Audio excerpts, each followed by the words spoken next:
सुकमा में 26 नक्सलियों ने सरेंडर किया है। 64 लाख के इनामी नक्सली थे। बड़ी खबर आपको बता रहे हैं, नक्सलियों का सरेंडर हुआ है। इसमें 7 महिला सहित 26 नक्सलियों ने हथियार डाल दिए। पीएलजीए बटालियन दक्षिण बस्तर डिवीजन में ये सभी नक्सली सक्रिय थे। माट डिवीजन एओबी क्षेत्र में भी ये नक्सली एक्टिव बताए जा रहे थे। तो सुकमा में 26 नक्सलियों का सरेंडर हुआ है।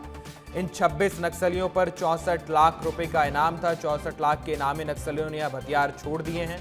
ये सभी नक्सली हाथों में इनके फूल हैं, मुख्य धारा में वापस लौट आए हैं। इन 26 नक्सलियों में से 7 महिला नक्सली भी हैं। पीएलजीए बटालियन के मेंबर हैं, दक्षिण बस्तर डिवीजन के मेंबर हैं। माट डिवीजन एओबी क्षेत्र में भी ये नक्सली एक्टिव थे और 26 नक्सलियों ने हथियार डाले हैं। इन पर 64 लाख रुपए का इनाम था।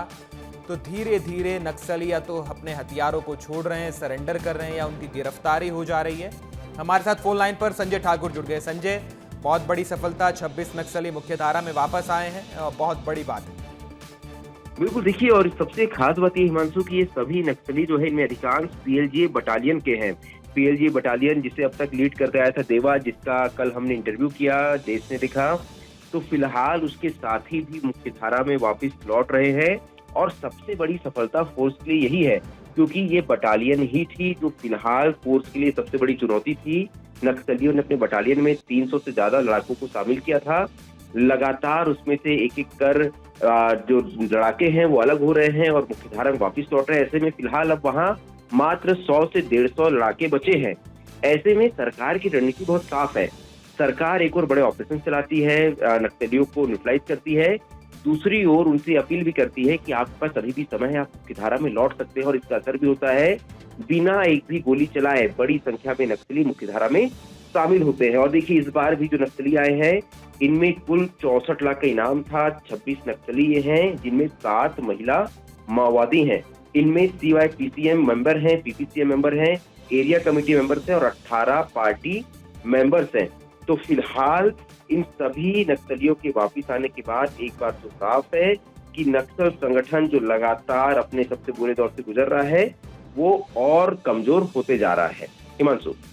बिल्कुल संजय, नक्सल संगठन कमजोर होते जा रहा है। धीरे धीरे बड़े नक्सली तो मारे जा रहे हैं या सरेंडर कर रहे हैं। देवा का भी सरेंडर हुआ है और अब 26 नक्सलियों ने हथियार डाल दिए। लेकिन संजय, एक सवाल और कि जब इस तरह से नक्सली बड़ी संख्या में सरेंडर करते हैं, देवा जैसा नक्सली सरेंडर करता है, हिडमा जैसा नक्सली मारा जाता है, तो जो 100-150 लड़ाके वहां पर बचे हैं उनका मनोबल भी टूटता होगा।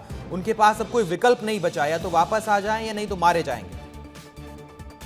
हिमांशु, सबसे बड़ी समस्या ये है कि फिलहाल जो नक्सल संगठन में जितने भी सदस्य बचे हैं उनके पास कोई भी लीडर नहीं है।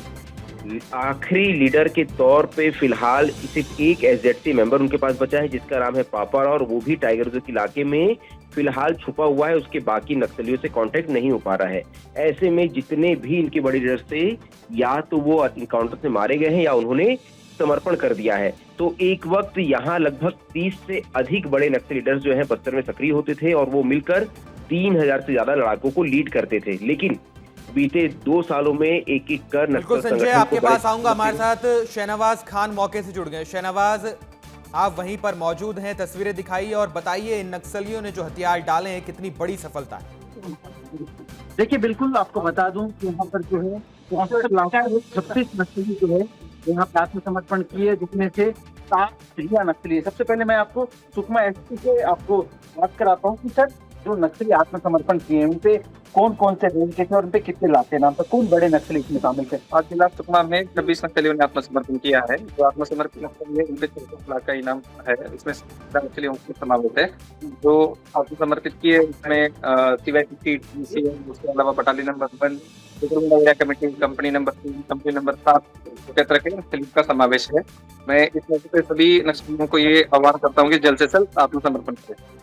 इसके बाद जो है अब इस इलाके में कितनी नक्सली बची होंगे सर?